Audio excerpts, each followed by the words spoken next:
देवाधिदेव महादेव ही एकमात्र ऐसे भगवान हैं जिनकी भक्ति हर कोई करता है, चाहे वह इंसान हो या राक्षस हो, भूत प्रेत हो अथवा देवता हो, यहाँ तक कि पशु पक्षी, जलचर, नभचर, पाताल लोकवासी हो अथवा बैकुंठवासी हो। शिव की भक्ति हर जगह हुई और जब तक दुनिया कायम है तब तक भगवान शिव जी की महिमा गाई जाती रहेगी। शिव पुराण कथा के अनुसार शिव जी ही ऐसे भगवान हैं जो शीघ्र प्रसन्न होकर अपने भक्तों को मनचाहा वर दे देते हैं। वे सिर्फ अपने भक्तों का कल्याण करना चाहते हैं। वे यह नहीं देखते कि उनकी भक्ति करने वाला इंसान है, राक्षस है, भूत प्रेत है या फिर किसी और योनि का जीव है। शिव को प्रसन्न करना सबसे आसान है। शिवलिंग की महिमा अपरंपार है। शिवलिंग में मात्र जल चढ़ाकर या बेलपत्र अर्पित करके भी शिव जी को प्रसन्न किया जा सकता है। इसके लिए किसी विशेष पूजा विधि की आवश्यकता नहीं है। एक कथा के अनुसार वृत्तासुर के आतंक से देवता भयभीत थे। वृत्तासुर को श्राप था कि वह शिवपुत्र के हाथों ही मारा जाएगा। इसलिए पार्वती के साथ शिव जी का विवाह कराने के लिए सभी देवता चिंतित और उत्सुक थे, क्योंकि भगवान शिव जी समाधिस्थ थे और जब तक समाधि से उठ नहीं जाते विवाह कैसे होता। देवताओं ने विचार करके रति व कामदेव से शिव जी की समाधि भंग करने का निवेदन किया। कामदेव ने शिव जी को जगाया तो क्रोध में शिव जी ने कामदेव को भस्म कर दिया। रति विलाप करने लगी तो शिव जी ने वरदान दिया कि द्वापार में कामदेव भगवान श्री कृष्ण के पुत्र प्रद्युम्न के रूप में जन्म लेंगे। इस बात में तो सभी यकीन करते होंगे कि वक्त से पहले और किस्मत से ज़्यादा किसी को कुछ नहीं मिलता, लेकिन हम यह भी जानते हैं कि वक्त और किस्मत पर भी विजय हो सकती है अगर हम भगवान भोलेनाथ की असीम शक्ति में विश्वास रखते हैं। सज्जनों, इसके उदाहरण स्वरूप में एक कथा बताना चाहूँगी।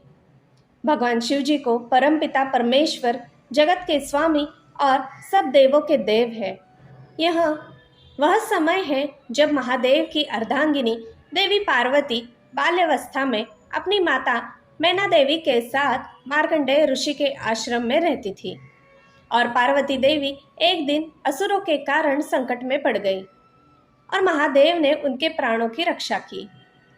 माता मैना ने जब अपनी पुत्री की जान पर आई आपदा के बारे में सुना तो वह अत्यंत दुखी और भयभीत हो गई, पर ऋषि मार्कंडेय ने उन्हें जब बताया कि कैसे महादेव ने देवी पार्वती की रक्षा की, पर वह तब भी संतोष न कर सकी। मैना देवी विष्णु भगवान की उपासक थी, इसलिए शिव जी की महिमा में जरा भी विश्वास नहीं रखती थी। शिव जी ठहरे बैरागी और श्मशान में रहने वाले, तो भला वह कैसे उनकी पूजा करें। ऋषि मार्कंडेय जी ने मैना को भगवान शिव की महिमा के बारे में बताने का विचार किया और उनको यह कथा विस्तार से बताई। जब मार्कंडेय ऋषि केवल 11 वर्ष के थे तब उनके पिता ऋषि मृकंडु को गुरुकुल आश्रम के गुरु से यह ज्ञात हुआ कि मार्कंडेय की सारी शिक्षा दीक्षा पूर्ण हो चुकी है और अब वह उन्हें अपने साथ ले जा सकते हैं, क्योंकि उन्होंने सारा ज्ञान इतने कम समय में ही अर्जित कर लिया और अब उनको और ज्ञान देने के लिए कुछ शेष ही नहीं रहा। यह जानने के बाद भी कि उनका पुत्र मार्कंडेय इतना बुद्धिमान और ज्ञानवान है, उनके माता पिता खुश नहीं हुए।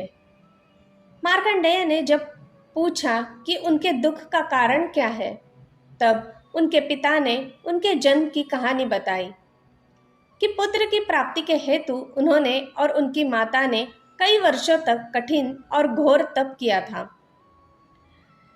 तब भगवान महादेव प्रसन्न होकर प्रकट हुए और उनको इस बात से अवगत कराया कि उनके भाग में संतान सुख नहीं है, परंतु उनके तप से प्रसन्न होकर उनको पुत्र का वरदान दिया और उनसे पूछा कि वह कैसा पुत्र चाहते हैं जो बुद्धिमान न हो पर उसकी आयु बहुत ज़्यादा हो, ऐसा पुत्र जो बहुत बुद्धिमान हो परंतु जिसकी आयु बहुत कम हो। मृकंडु और उनकी पत्नी ने कम आयु वाला पर बुद्धिमान पुत्र का वरदान मांगा। महादेव ने उनको बताया कि यह पुत्र केवल 12 वर्ष तक ही जीवित रहेगा, वह फिर विचार कर ले। पर उन्होंने वही मांगा और महादेव उनको वरदान देकर भोलेनाथ अंतर्ध्यान हो गए।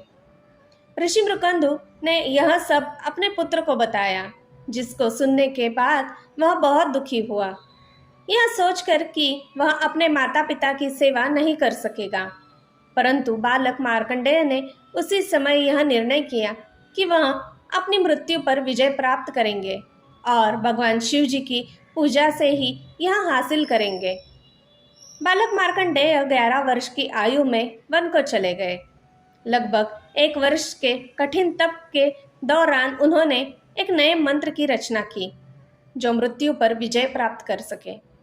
वह है ओम त्र्यंबकम यजामहे सुगंधिम पुष्टिवर्धनम उर्वारुकमेव बंधनात् मृत्योर्मोक्षीयमामृतात्। जब वह 12 वर्ष के हुए तब यमराज उनके सामने प्राण हरण के लिए प्रकट हो गए। बालक मार्कंडेय ने यमराज को बहुत समझाया और याचना की कि वह उनके प्राण बख्श दे, परंतु यमराज ने एक न सुनी और वह यमपाश के साथ उनके पीछे भागे। बालक मार्कंडेय भागते भागते वन के एक शिवलिंग तक पहुंचे, जिसे देखकर वह उनसे लिपट गए और भगवान शिव जी का मंत्र बोलने लगे, जिसकी रचना उन्होंने स्वयं की थी। यमराज ने बालक मार्कंडेय की तरफ फिर से अपना यमपाश फेंका, परंतु शिव जी तभी प्रकट हुए और उनका यमपाश अपने त्रिशूल से काट दिया। बालक मार्कंडेय शिव जी की शरण में याचना करने लगे कि वह उनके प्राणों का वरदान दे, परंतु महादेव ने उनको कहा कि उन्होंने ही यह वरदान उनके माता पिता को दिया था। इस पर बालक मार्कंडेय कहते हैं कि वह वरदान तो उनके माता पिता के लिए था ना, कि उनके लिए था। यह सुनकर महादेव बालक मार्कंडेय से अत्यंत प्रसन्न होते हैं और उनको जीवन का वरदान देते हैं। भगवान भोलेनाथ ने यमराज को आदेश देते हैं कि वह इस बालक के प्राण ना ले। सज्जनों, भक्ति में बहुत शक्ति है। सनातन ग्रंथों में शिव महिमा का गुणगान बहुत खूबसूरती से किया गया है। शिव अनादि तथा सृष्टि प्रक्रिया के आदि स्रोत है। यह काल महाकाल ही ज्योतिष शास्त्र के आधार है। शिव का अर्थ यद्यपि कल्याणकारी माना गया है, लेकिन वे हमेशा लय एवं प्रलय दोनों को अपने अधीन किए हुए हैं। ऐसा क्या नहीं है संसार में जो भोलेनाथ की भक्ति से प्राप्त किया ना जा सके। जय भोलेनाथ। दोस्तों, मेरी सुनाई कहानियाँ अगर आपको अच्छी लगती हो तो मैं आपसे अनुरोध करती हूँ कि कृपया मेरे इस चैनल को एक लाइक, शेयर और सब्सक्राइब ज़रूर कीजिएगा। धन्यवाद।